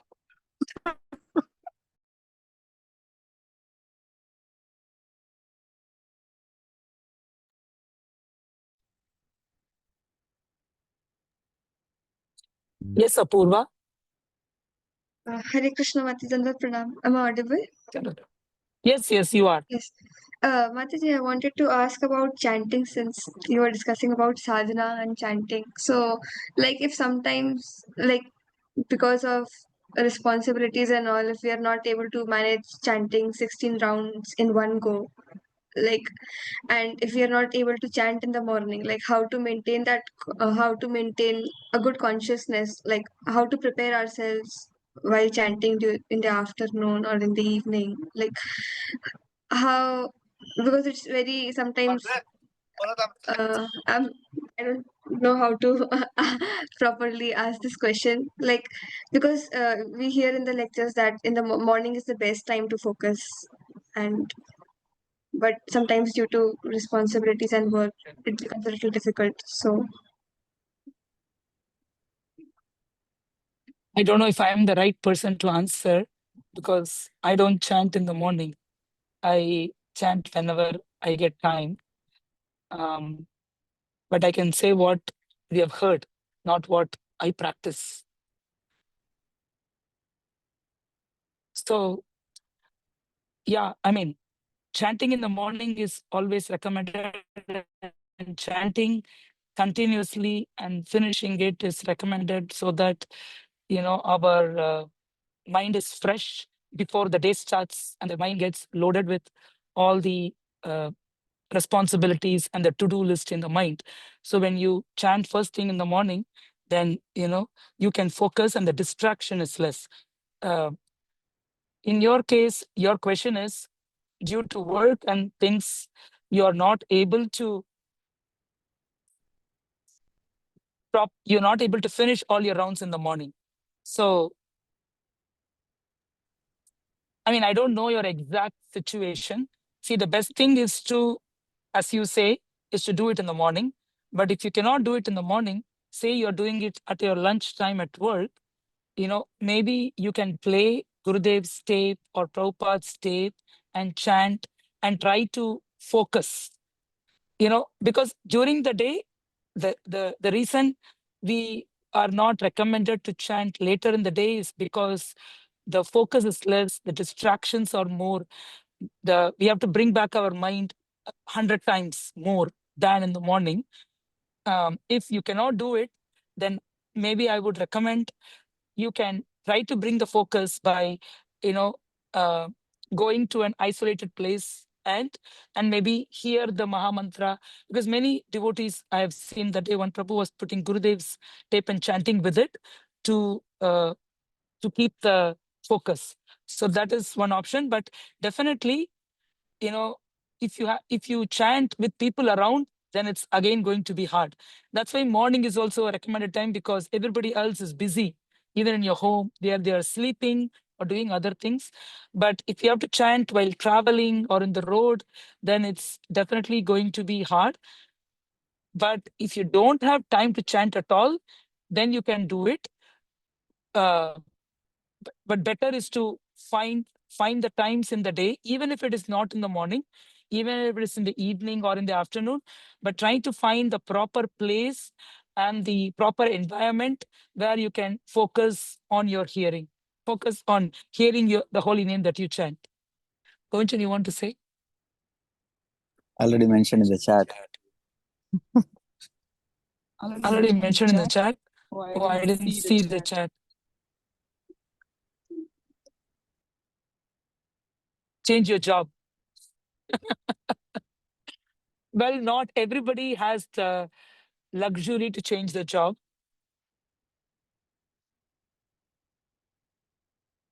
You want to say anything? No? That's all I have on that topic, Apurva. Yes, thank you so much, Mataji. Maybe we can talk one-on-one later on this. Yes, Mataji. Thank you so much. Hare Okay. Krishna. Hare Krishna. Yes, Prabhu. Braja Gopinath. Hare Krishna Mataji. Thank you, Mataji. Amazing lecture. Mataji, I wanted to know if you can just share how the Srila Gurudev lives look like. I mean, how he prioritizes chanting and how when he reads. And I heard in many lectures Srila Gurudev quotes Govinda Swami Maharaj. So when he hear the lecture and how, if he divides some part of the day for his sadhana and for that seva, or how he actually, just curious to know about how Srila Gurudev works. What I have noticed is he chants early in the morning. Gurudev wakes up early, no matter what, when he sleeps. Even in Polish tour here, where it's very hectic, he wakes up really early. That day he was telling, I think I chanted 32 rounds. Even though you are tired, the best solution is to chant, wake up early in the morning and chant before the rest of the day starts. So, we all have heard that, and I've seen him practicing that. He also has a lot of service, as you know, his correspondence, his lecture preparation and all that. And, there is a time for everything where you get the maximum benefit of doing that. See, one thing is, anytime you do chanting, it's the same 2 hours, regardless, right? It's not that if I chant in the evening, it only takes 1 hour. If I chant in the morning, it takes 2 hours. Rather, it might be the opposite in the evening. It may take 2.5 because of less focus. So since it's the same time, why not put the best time in it? right? The benefit is more in the morning than in the evening.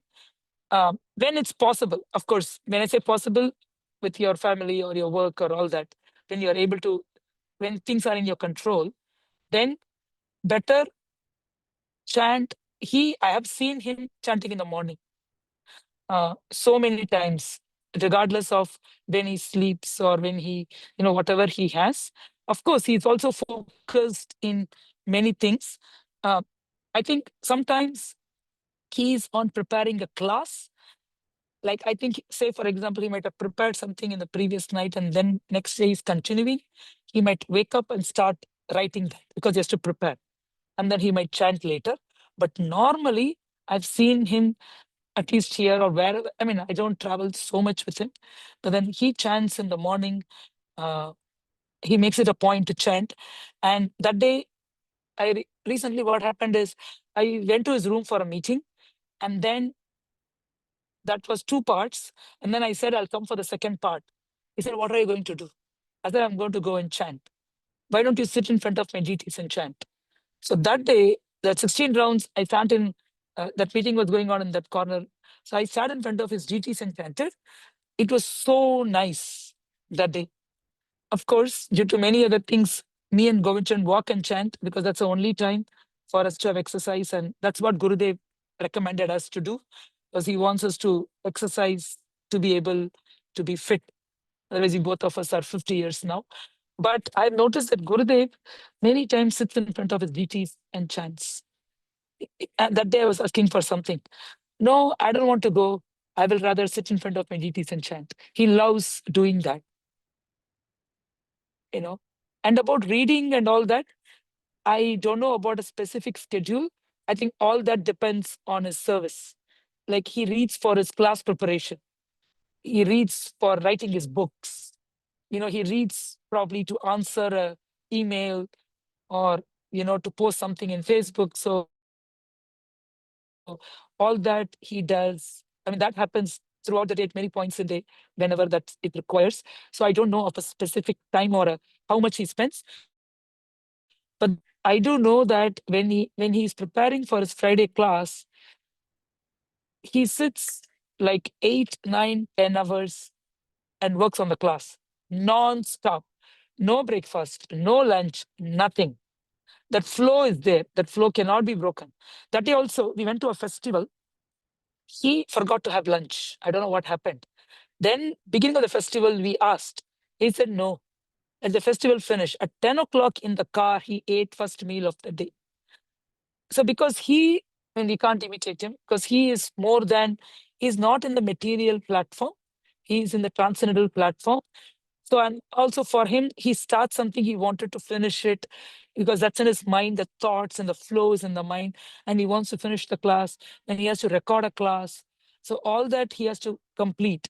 So he finishes all of that, and then only he goes on to the next thing in his life, which is to eat or anything else. But then there is a particular time available, he does in that time. Like, I noticed when I travel in the car, he says, this is time for Gayatri. Then he says, yesterday he was doing Gayatri. I mean, he said, I'm going to do Gayatri, which means we all should not talk. But I was chanting. Then he asked, Rasika, are you doing Gayatri? This is the right time. So then I stopped my chanting and did Gayatri. Because he also asked, I remember, Raja to put a reminder to tell him for the exact time to chant the Gayatri during the 3 times of the day. So whenever it's possible, he tries to do it at that time. That's what I meant. It's not like, oh, we can do any time. But he has services, important priorities, so that takes up the time. So things get moved. But when it is, he does at that time. So we should also try to imbibe that. At our level, it should be much more possible than him, because we have less responsibilities compared to him.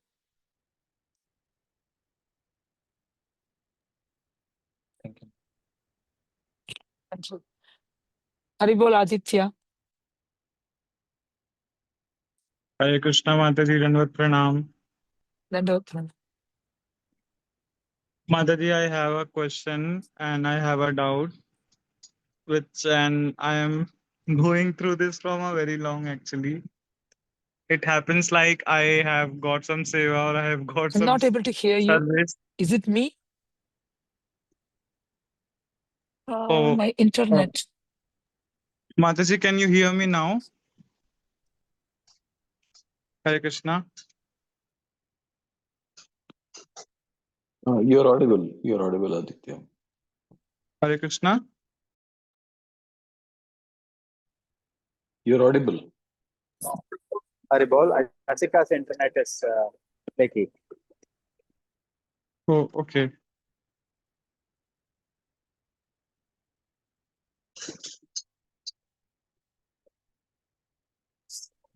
I think that must be Divida Gorilla's influence.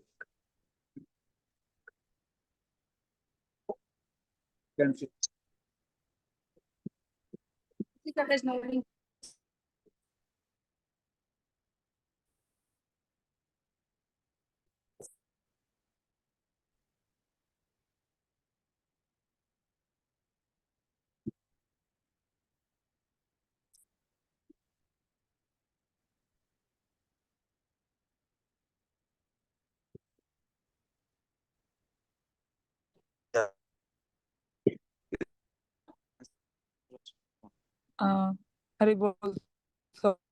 Mataji, can you hear me right now?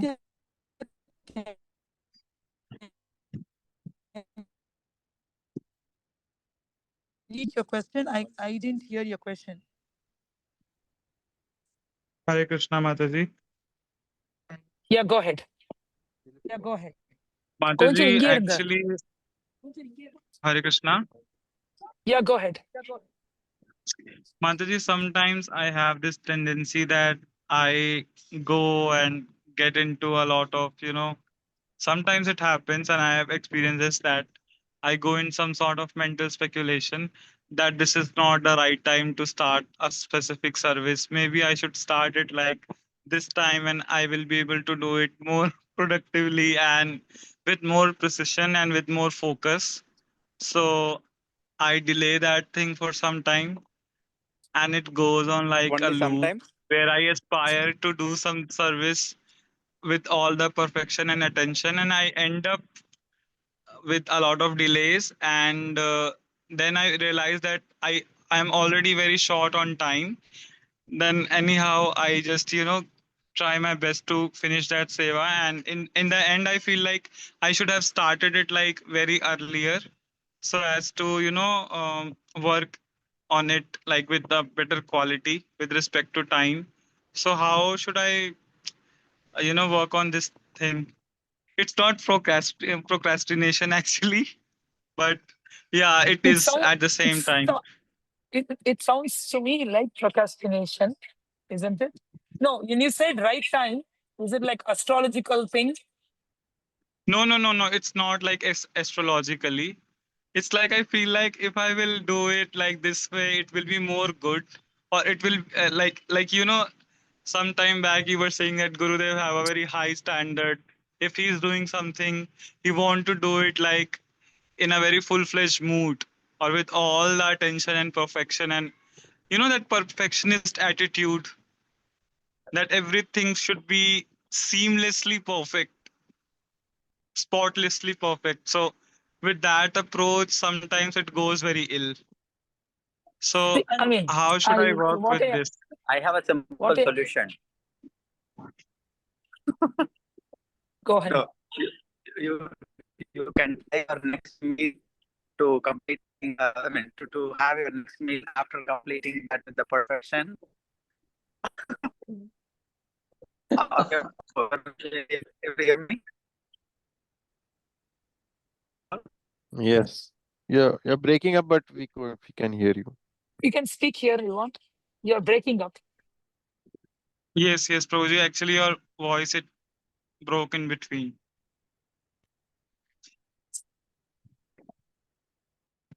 Haribol? Yes, Yes, Prabhuji, you are you're audible. audible. No, I was just saying you can tie up your service to your next meal and say, once I do it with perfection on my next meal, and then see how it works. So, Aditya, the thing is, perfection is needed, But the first thing is, we have to do service. First of all, you have to do service. You cannot say that I will only do perfectly and take like 10, 20 more days. Even if that is the case, we need to clarify with the person who has given us that service with a probable reason, saying that, like I'm waiting for this thing to happen. For example, I don't know, whatever. If I do it now, it will be done like this. If I wait for that, it will be done in this way. Are you okay with this? See, somebody has given you some service. When somebody gives a service, there is an expectation of timeline, right? And quality, obviously. So if you are thinking that by waiting or delaying, it can be done in better quality, then that needs to be clarified with the person who has given you the service. Maybe they don't need that quality. Maybe they need you to work on it right now because they are dependent on that for something else. So it's better that you, because your goal is to please that person who's giving the service, right? See, doing the service in a perfect way is one thing, but ultimately it is to please that person. So you can better check with them. And another reason is sometimes our mind is very tricky. It will give you a reason to postpone, just because you don't feel like doing it at that time. It will tell you, oh, right now it's like 9 p.m. You are so tired. Let's not do it now. Tomorrow, let me start at 8 p.m. But then the tomorrow might never happen because you might end up. So you also have to catch yourself properly. Basically, you have to question your intentions. Am I postponing it for the right reason? Or am I just postponing because I'm lazy? That only you can say. It's hard for others to find that. That comes from our own introspection. Is it okay? Yes, Mataji. Um, Thank you, Mataji, for your answer. From now, I will keep checking on myself and I will not get tricked. Okay. I think you have to check with the devotee who assigned you service also. That's what Mataji meant. Yeah. Yes. That is That's the, more important. yeah, I mean, that's the the thing most is, important. when we say Gurudev has a high bar, it's not that we'll only do the service if you can do at that high bar. To get to a high bar, you have to get gradually there. We cannot do overnight, turn mountains, right? So we have to do it at the bar that we are capable of right now and slowly improve it, right? But at the same time, we don't want to do a sloppy job, but then we don't have to aspire for very high thing at the beginning itself. If you're able to do everything in the time, fine. Otherwise, you have to balance.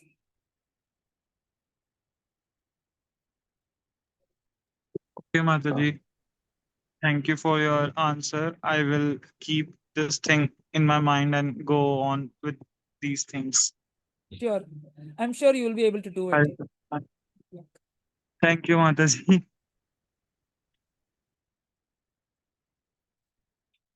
Is it getting late for the next part of the program? I think next part of the program is morning chanting. Pardon, Prabhu? What did you say? Next part is? Next part of the program is morning chanting. Morning chanting. Now I was thinking myself that I told so much about morning chanting. Tomorrow I have to chant in the morning first. Otherwise, next time I should not come back here and talk wherever possible. Wherever possible, I should finish my things early and wake up early on time. Really.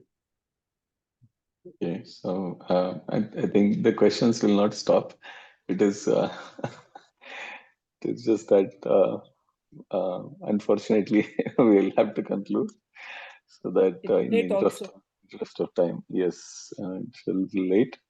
So I on behalf of all the India troopers, I thank you so much, Mataji. It is amazing.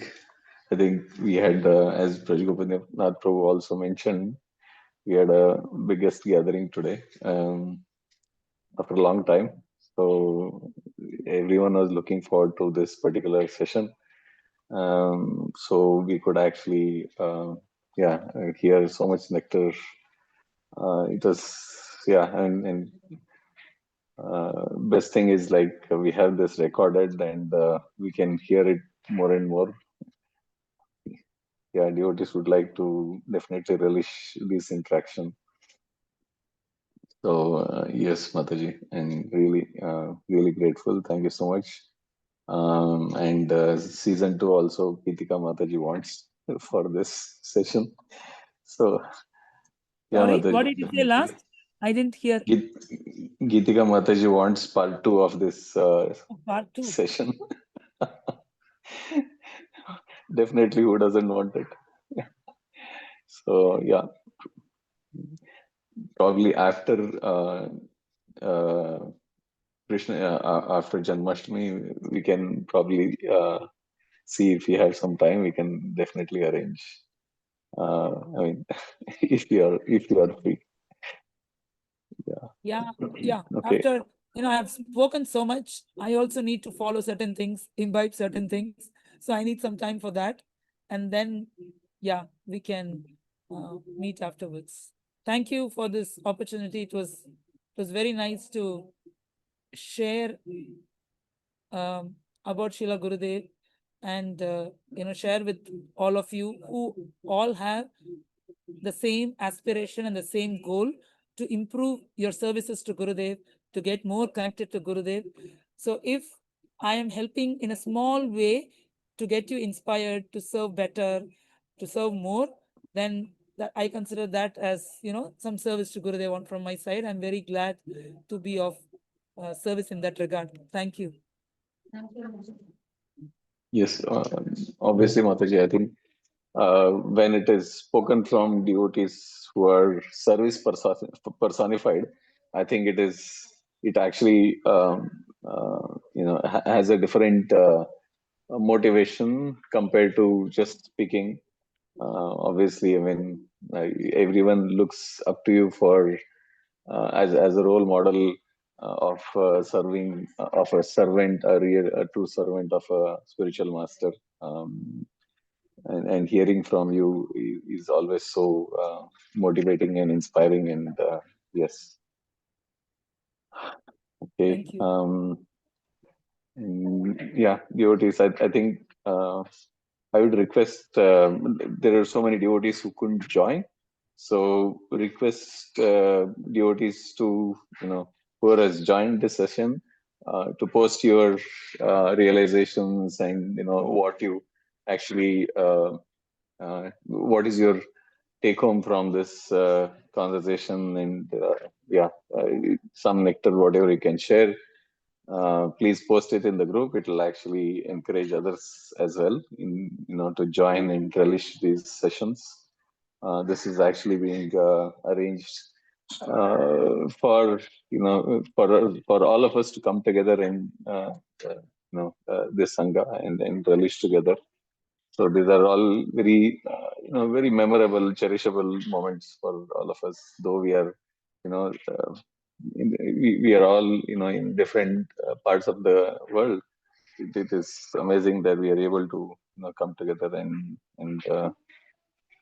enjoy this nectar. Yes.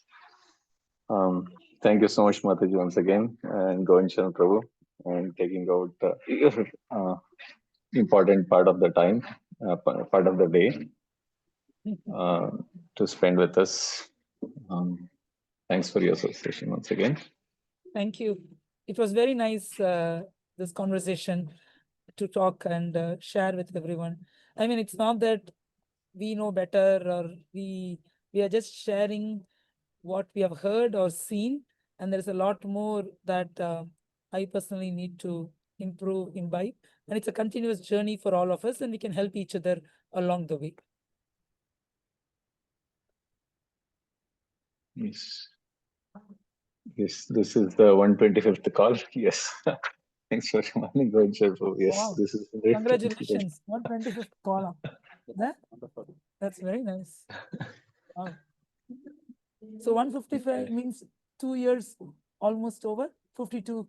Yeah, more than 2 years. More than 2 years.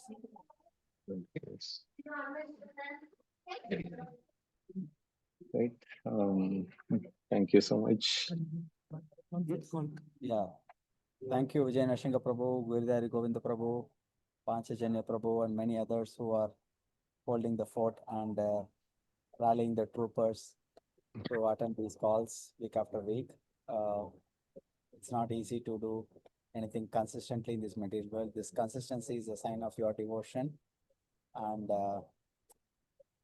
yeah, the troopers is making a presence. Actually, there's a lot more good news to follow. Rasika and I were thinking of announcing something today, but Rasika felt it's a little too early. But stay tuned.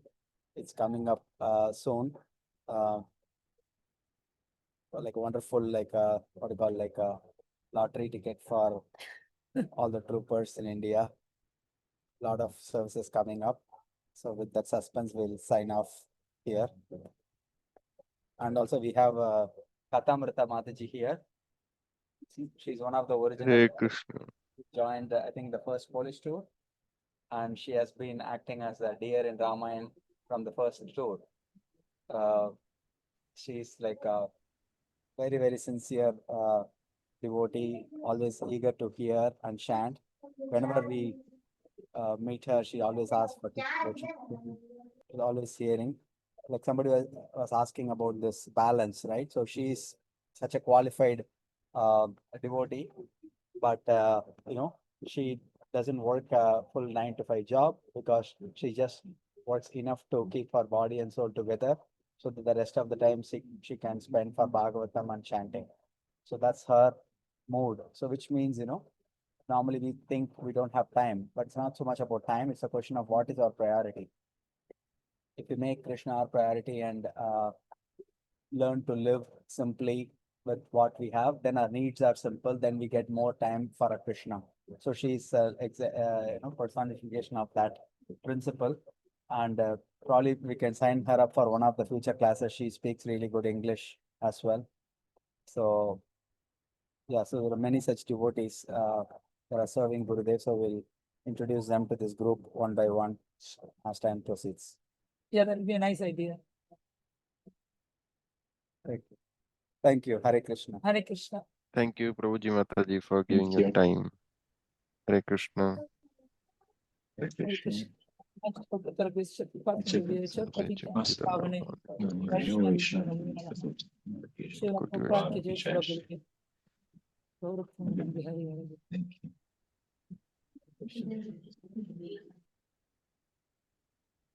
Hare Krishna.